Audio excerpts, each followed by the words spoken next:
नमस्कार। मैं धर्मेंद्र आप सबका अपने रैंकवेल क्लासेज में स्वागत करता हूँ। दोस्तों, आज जो हम लोग बात करने वाले हैं कोऑर्डिनेट ज्योमेट्री में दो समांतर रेखाओं के बीच की दूरी निकालने के लिए। तो फ्रेंड्स, अगर आप इस चैनल पे नए हैं, आपने इस चैनल को सब्सक्राइब करना है, लाइक करना है और शेयर करना है। तो फ्रेंड्स, आप देर न करते हुए आज का सेशन हम लोग शुरू करते हैं। आप भी अपनी कॉपी में हेडिंग लगा लें, निर्देशांक ज्यामिति के अंतर्गत।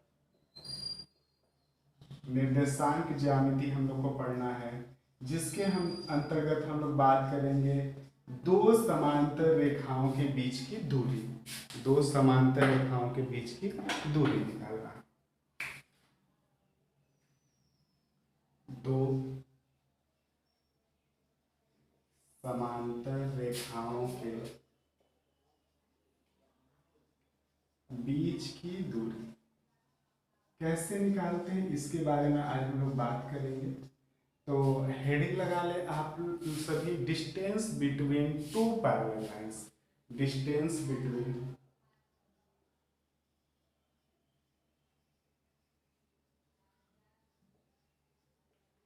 टू पैरेलल लाइंस ना।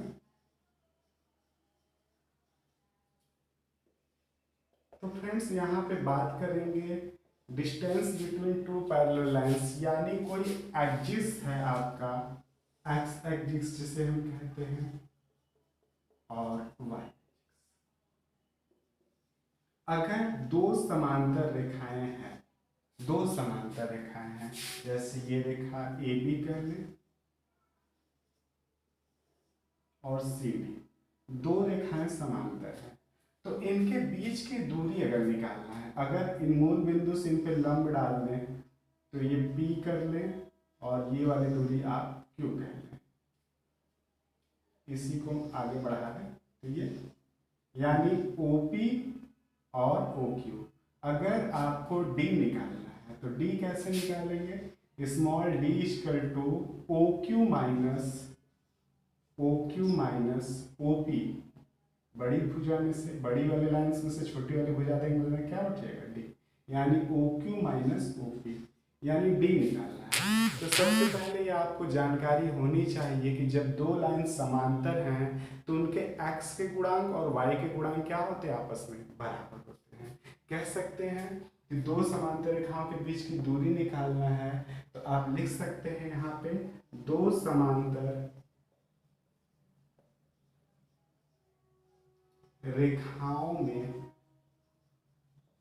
दो समांतर रेखाओं में x के गुणांक, तथा y के गुणांक बराबर होते हैं। अगर x के गुणांक और y के गुणांक बराबर हैं, तभी हम कह सकते हैं कि वो एक दूसरे के समांतर है। क्या हो जाएंगे? एक दूसरे के समांतर। यानी कह सकते हैं आप कि भाई ए बी इक्वल टू जो होंगे आपके, आप लिखेंगे कि भाई ए बी इक्वल टू, यानी समांतर ए बी जो समांतर होगा, आप लिख सकते हैं A X plus B Y plus C Y. क्या हो जाएंगे? A X plus B Y plus C Y. इसी प्रकार से सी डी की बात करें तो सी डी जो हो जाएंगे A X plus B Y plus C D. तो अगर आपको स्मॉल डी निकालना हो, यानी पी क्यू निकालना हो, तो आप फॉर्मूला जो बनेंगे C1 माइनस C2, मॉड में रहेंगे ना, A under root A square plus B square. क्या हो जाएंगे? C1 माइनस C2 बटे का under root A square plus B square. तो आपको अगर दो इक्वेशन कोई दिए हुए हैं, तो आप C1 में से C2 घटा करके बटे under root A square B square mod लेकर के ना, नेगेटिव मान नहीं आएंगे, हमेशा क्या होंगे? पॉजिटिव आएंगे। नेगेटिव जब भी आएंगे तो उनको क्या बना देंगे? पॉजिटिव। तो अगर इसी प्रकार से आपको इसमें अगर क्वेश्चन देखने को मिल जाए, क्वेश्चन कुछ इस प्रकार से है, देखिए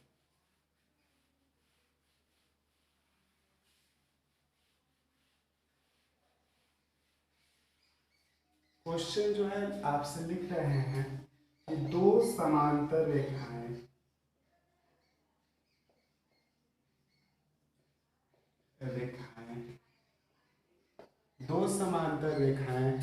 3x प्लस 4y प्लस 12 बराबर 0, 3x प्लस 4y प्लस 12 बराबर 0 और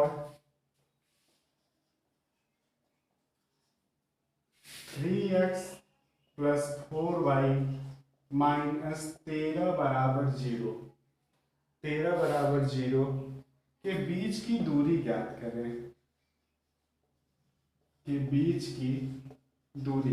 आप देख पा रहे हैं कि ये दोनों लाइन एक दूसरे के पैरेलल है, लिखा हुआ है कि ये दोनों लाइन एक दूसरे के क्या है, समांतर है। तो आप दो रेखाओं के बीच की दूरी d बराबर आप अभी पढ़ के आ रहे हैं c1 minus c2 under root A square बटे में under root A square plus B square. तो c1 माइनस c2 यानी 12 माइनस 13, तो माइनस माइनस प्लस हो जाएंगे, 12 plus 13 under root A square plus B square. Under root A क्या है, 3 है, यानी 3 के स्क्वायर 9 हो जाएंगे और 4 के स्क्वायर 16 हो जाएंगे। इस प्रकार से आप कह सकते हैं 25 ऊपर हो जाएंगे और 16 9 25 5, यानी जब काटेंगे तो आपका आंसर कितना आ जाएगा, 5 इकाई आ जाएगा। आपका जवाब क्या हो जाएंगे, 5 इकाई।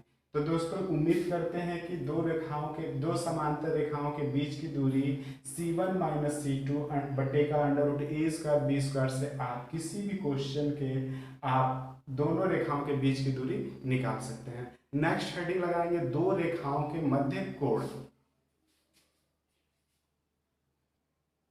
दोस्तों हेडिंग लगाएंगे दो रेखाओं के मध्य कोण, जिसमें आप बात करेंगे इनके मध्य के कोण कितने होते हैं।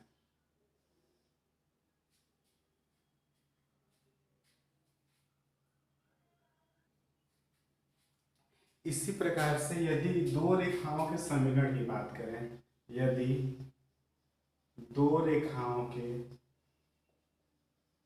समीकरण की बात करें तो दोस्तों अगर दो रेखाएं हैं इनके समीकरण की बात करें तो आप कह सकते हैं कि पहले वाले समीकरण जो हो जाएगा y बराबर mn x प्लस c1 और दूसरे वाले रेखा को कह सकते हैं y बराबर m2x प्लस c2। ऐसे तो आप समझ सकते हैं कि अगर यहाँ पे दो रेखाएं ये हैं तो m1 बराबर tan थीटा और m2 बराबर क्या है, m1 बराबर tan थीटा हो जाएंगे, m2 बराबर tan थीटा हो जाएंगे। अगर इनको थीटा 1 कह लें, इनको क्या कह लें, थीटा 1, और इनको क्या कह लें, पूरा यहाँ से यहाँ तक थीटा 2। तो आप जाने कि भाई आपको ये कोण निकालना है, यानी अल्फा निकालना है, अल्फा। तो अगर आप लिख सकते हैं कि अल्फा बराबर क्या हो जाएंगे, अल्फा बराबर थीटा 2 माइनस थीटा 1 होंगे। क्या हो जाएंगे, अल्फा इक्वल टू थीटा 2, बड़े में से छोटे को घटाएंगे। इसी प्रकार से अगर दोनों तरफ tan ले लें, दोनों पक्षों में tan लेने पर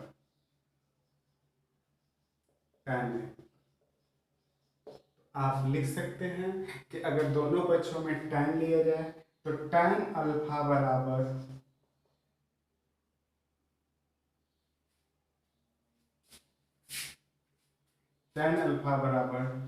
tan theta 2 minus theta 1, theta 2 minus theta 1। तो इस प्रकार से आप लिख सकते हैं कि tan a माइनस b क्या होता है, tan theta 2 minus tan theta 1 बटे का 1 plus tan theta 1 into tan theta 2, tan alpha equal to, अगर थीटा 2 की बात करें तो tan थीटा 2 क्या है आपका, m2 है, यानी m2 माइनस m1 बटे का 1 प्लस m1 इंटू m2 हो जाएंगे। क्या हो जाएंगे, आप लिख लें, यहीं पे घेर लें कि tan अल्फा बराबर क्या होते हैं, तो m2 माइनस m1 बटे का 1 plus m1 into m2।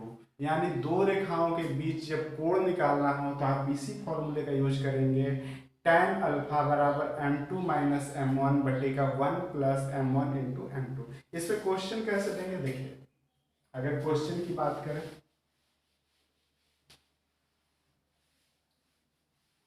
Question की बात करें तो आपके सामने क्वेश्चन दिख रहे हैं कि दो रेखाओं